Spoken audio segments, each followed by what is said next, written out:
Legalisefreedom.com. Why are we here? Where do we come from? Where are we going? From the nature of reality to the future of humanity.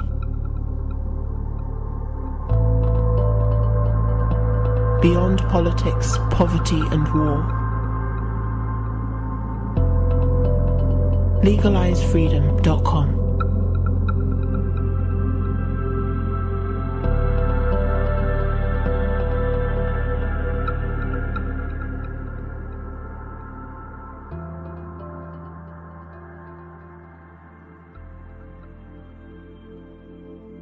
Greetings and welcome once again to Legalisefreedom.com. I'm your host Greg Moffat, and my guest today is publisher of the Trends Journal and founder of the Trends Research Institute, Gerald Celente, who joins us to discuss the outlook for 2015. What in the world is going on? Each day seems to bring with it a new geopolitical crisis, yet another political debacle, more dire economic warnings, increasing social unrest, one more environmental threat. But what does it all mean, and what can be done? How will it end? Gerald's Trends Journal is the only magazine in the world that pinpoints how today's current events form future trends and how they will affect your business, career, family and future. The Trends Journal provides unbiased insights, analysis and forecasts of critical financial, political, economic, business, retail, entertainment, technology, science and other trends that are fact-based, data-driven and on the cutting edge. Gerald's track record speaks for itself. He's been forecasting worldwide since 1980. No one has been so right on so many issues so often. Hello and welcome, Gerald, and thank you so much for joining us today on Legalisefreedom.com. Well, my pleasure to be with you, Greg. Now, Gerald, today we're going to be discussing some of the issues raised in the latest edition of the Trends Journal, of which you're the publisher. For listeners who don't know, just briefly let them know what the journal's about. Well, what we do is we look at over 300 different trend categories, everything from geopolitics to economics, to environment, to food, to healthcare, you name it, we cover it. And we've been doing this since 1980 and publishing the Trends Journal since 1991. And I would say as all of the magazines, or most of them around the world, shrink and become lower quality, we keep expanding and growing and putting in the best quality that we can. So, for example, although it's digital, it's hard copy as well.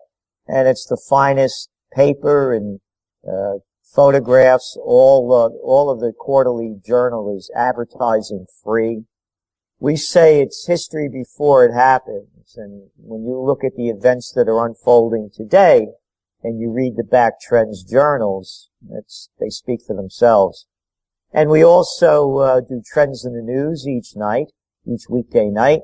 We cover the real news and what trends are going to lead to and how they're going to develop. And we also have a Trends Monthly, and we have conferences here in Colonial Kingston, New York, on trends in various subjects. Okay, Gerald, the first thing I want to ask you about today is the oil price. That crashed in 2014 and continues to actually edge downwards. What's your take on that? I mean, is it the Saudis just trying to regain control of the market, or are they acting as some kind of US proxy, hammering Russia? What's going on? We've been on top of this. Again, we do Trends in the News, as I mentioned, and every day we do oil, gold, and the markets. And oil prices peaked in June of 2014 at $115 a barrel. And at that time, the excuse for them going up that high was the destabilization in the Middle East and the Ukrainian crisis escalating. And then they began to drop. And right away, we noticed it and said, something's wrong here because this is the height of the driving season in the States and oil prices should be going up. And then, of course, things came out just like you said about, are the Saudis doing it? Because first the Saudis came out and said they're going to cut production, and then they said they weren't. It's much bigger than that. It's not only oil. It's copper. It's nickel. You can buy a ton of rebar, reinforcement rod, in China, cheaper than you could buy a ton of cabbage. There's too much supply and not enough demand. Again, I mentioned to you we covered trends from a variety of areas, and all things are connected. Here's a number that your listeners may know and others may be skeptical of, but anybody could, Google it up and they could get the fact. It is a fact. 85 people in the world have more money than half the world's population, 3.5 billion. In the United States, they just did a study that the gap between the rich and the poor in the U.S. is now wider than it was during the Gilded Age. It goes back to oil. Demand is down around the world. China is in a recession. They're just not reporting it as such. China, for example, when I mentioned copper prices being down to 5-year lows, China consumes 40% of the new copper mined each year. They're not doing that anymore. So then you have to put all the pieces together. If China's not manufacturing, and their satellites, the other cheap labor countries, that means the United States and Europe aren't buying things, so they're not manufacturing. And that means that the rich natural resource countries like Australia, like Brazil, and Chile, and Bolivia, and Canada, they're not exporting natural resources. That's why your oil prices are low. It's a matter of too much supply and not enough demand. Yes, the shale boom in the United States that's added a few million barrels a day is part of the oversupply. But the bigger issue is the lower demand. So that's what this is about, because when you start again putting the pieces together, in Europe they're worried about deflation. This isn't deflation. It's a depression. When people have no money, prices go down because people aren't buying this stuff. It's as simple as that. But simpletons are in charge. But they got better names. They call themselves, presidents of chancellors and this's and that's. They always roll out a red carpet. So that's all this is. The world is in a depression. A lot of it. And they still don't call, by the way, what's going on in Greece and Spain. They don't call that a depression. They call it a recession. So, and Ireland, and you look around the world, country after country. So this is big. And then the implications are, they say, that'll mean it'll be more money in consumers' pockets. Yeah, about $1,000 more a year, maybe. Yeah, and it'll do something to boost the budget a little bit. But it's just a reallotment of where you're going to spend your money. So rather than the oil companies getting it all, maybe Burger King and McDonald's will get a slice. Now, you mentioned the shale oil situation in the US, and obviously the oil price in itself overall is going to have an effect on that. It comes at an interesting time because over here in the UK, 2014 was the year that British Prime Minister Cameron basically said that he wanted to see fracking up and running here in the UK. And I'm in touch with some groups who are protesting this movement. And basically they've said the whole thing seems to have rather stalled. I don't know what your take is on that, and whether we're seeing an effect on the shale oil situation in the US, because a lot of people said that was basically in bubble territory, and a lot of the companies were never going to make any money. Well, that's exactly what's going on. Of course, same things happen right here in New York. The governor said they banned fracking. It's an easy one to do now because they're not making any money as they used to because it's too expensive to pull it out. So that's why it's toned down for the time being. And by the way, what's going on over there, off the coast, where they're asking now the UK government, to lower the taxes because, oil coming out of the area now, out of the sea over there it's not, they're losing money because of the taxes, so and the low prices. So now they're asking them to lower taxes. So yes, it's real. It's going to take a lot of pressure off fracking, and because the companies. But by the way, you see again, this is all tied together. For example, major banks have loaned out huge portions of their portfolio in energy development. 20% of the bonds in the United States, the junk bonds, are energy related. You're going to start seeing defaults like you haven't seen before.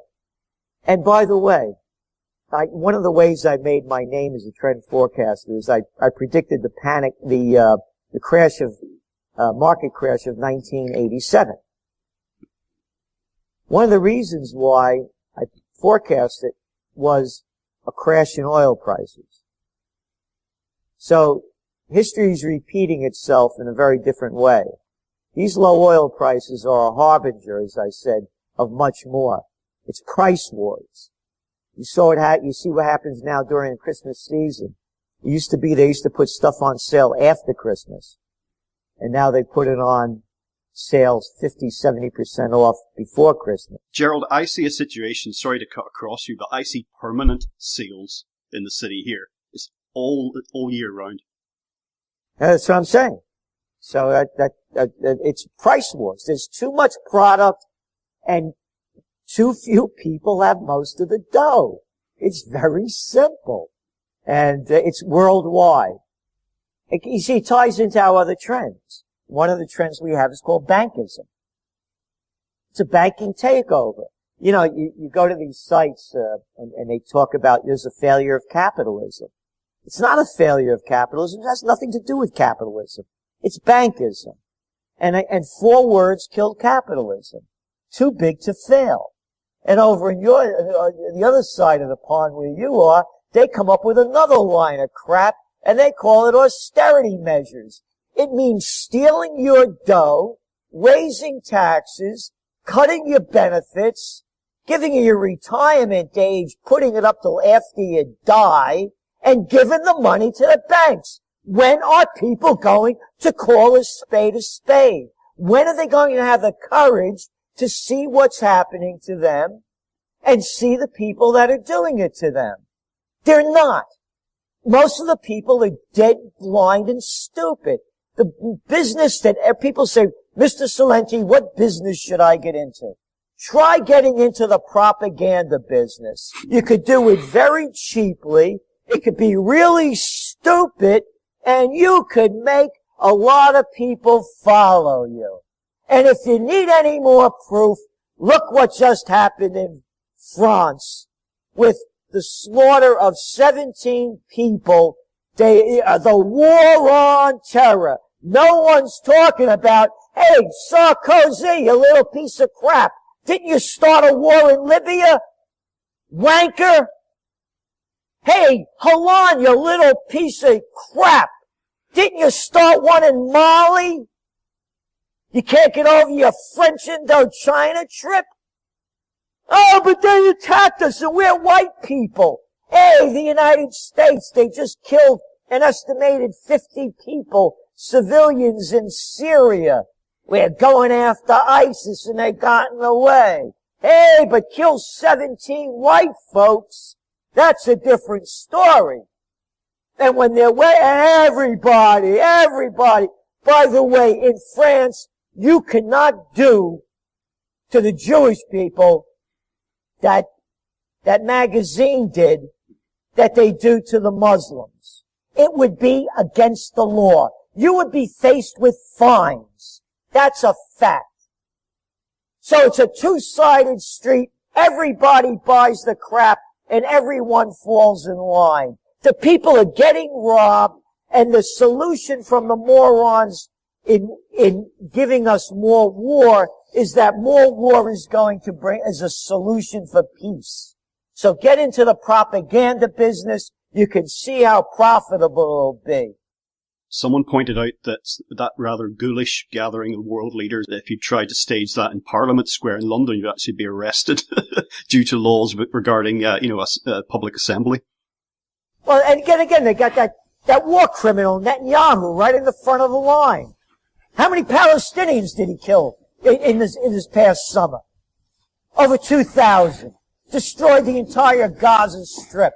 How about the millions of people that Cameron and Blair and Bush and Clinton and Obama have slaughtered in Iraq and Afghanistan, in Libya, in Syria. They don't count. Take it easy. They're Muslims.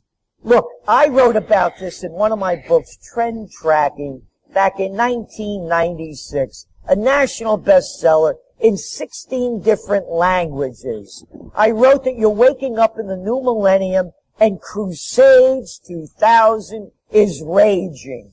That's all this is. It's the 10th crusade. Capisce?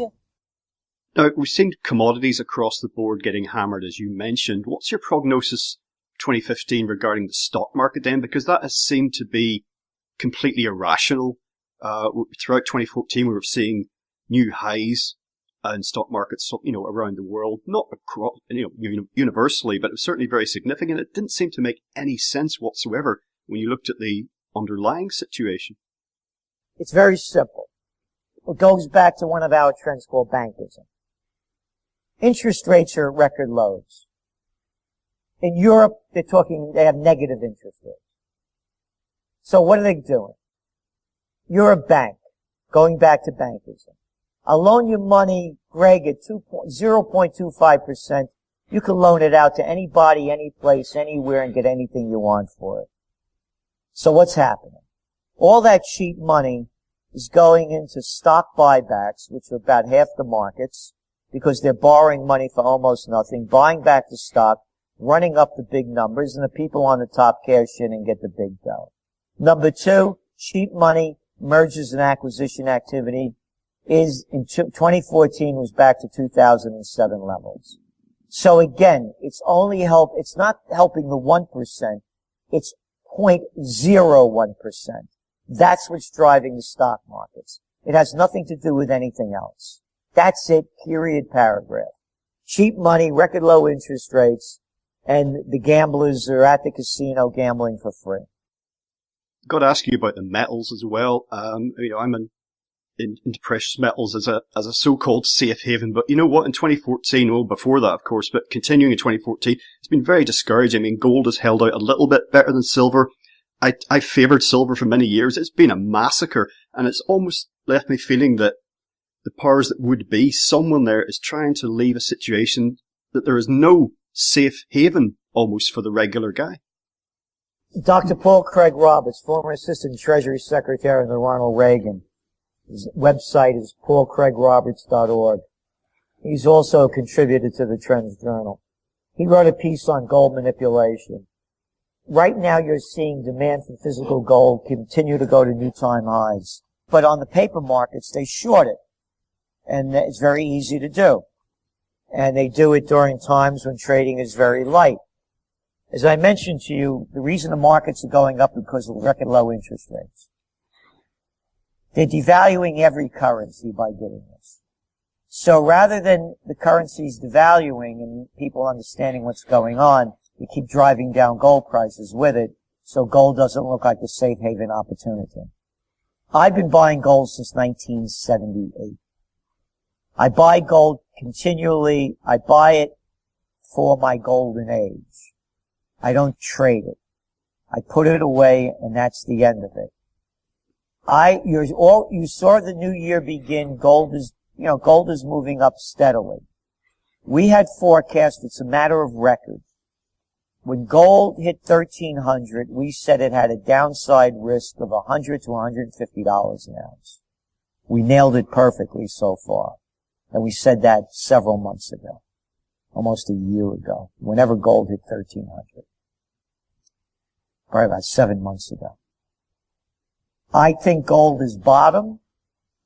It's near the bottom, and the upside potential is enormous when you put together all of the other factors beyond economics. They are leading us to world war. How much more proof does anybody need? This whole charade in France with all the world leaders coming together, or many of them, was an example of it. The war on terror has now become a way of life. As I mentioned to you, this is the 10th crusade, period, paragraph, and it's going to continue to escalate. So when you look at the global instability, and by the way, in Africa as well, much of Africa is destabilized. You're going to start seeing more and more social protests throughout Europe and China. You know what China's greatest fear is? It's people. They got 1.2 billion of them, and they got to keep them happy. They used to report how many riots and disturbances were in China each year, up until about 2 years ago. There were like 35,000 a year. Major disturbances. Then, of course, they have all the destabilization in the western provinces that they too have occupied, that the people, the locals want back. That's not going away. So what I'm saying is you have destabilization at a time when you have economic stagnation and decline. To me, it's a precious market for precious metals. Talked about falling commodity prices, and yet we have a situation where the cost of living for people is going up. This is in Europe, in the UK, in the US. Now, we've seen somewhat fuel prices come down because of the oil situation, and there have also been drops in food prices for connected reasons. Yet we see this, the politicians in the UK like to refer to it as the cost of living crisis. But people employ cognitive dissonance to explain this away. You know, they lose their job, their house is repossessed, yet the television tells them that we're in green shoots of recovery or showing. Where would you expect the cracks to show? What sort of indicators we might expect to see, maybe in 2015, that the talking heads on the television cannot just brush under the carpet? When the markets decline. It has to be an equity market issue. It has to hit them. They could care less about us. And all the media is they're prostitutes, as I call them. And all they are, they're whores for the government and big corporations. So when the equity markets collapse and go into panic, they have no other cover. And that's when they start talking differently. So it won't happen until the equity markets. Everybody can go broke. They are going broke, and they won't report it as such. It will happen, though, when the equity markets decline. Okay, in closing, Gerald, I just want to get a little bit parochial and ask you about the UK political situation. We're having a general election in May this year. That's for a new government. And there's been growing voter distaste for all of the major parties and even most of the minor ones as well. And of course, as I said to you last time you were on, you cannot get a cigarette paper between the parties, the main parties, in terms of policy. But we have seen the rise of small parties, particularly UKIP over here, and unprecedented in my lifetime, commentators are starting to say that the era of coalition government in the UK could be here to stay, that perhaps no major party can win an overall majority. And obviously, over in the States, you've got, red and blue parties that are, just, I can't tell the difference anyway. So what's your take on that, those general trends in politics? And, would you see perhaps the possibility of a permanent coalition status? They come up with this stuff about a coalition. They didn't see UKIP coming. I was following it, as soon as it began, to make the news. And they downplayed it significantly as it happened. Now it's becoming a reality. And they're still saying, well, they can never really get to where they need to go, and it'll have to be a coalition. What do they know? They didn't see it coming, and now they're going to say what it's going to be. What a joke. Number two, look what's going on over there in Spain with Podemos party. Out of nowhere, now they have what? If they ran now, they'd win. And then you're seeing that Greece is really the Syriza party. They're more of the same. They're kind of like the Democrats and Republicans. They talk a different game. I don't think there'll be that much difference if they get in there.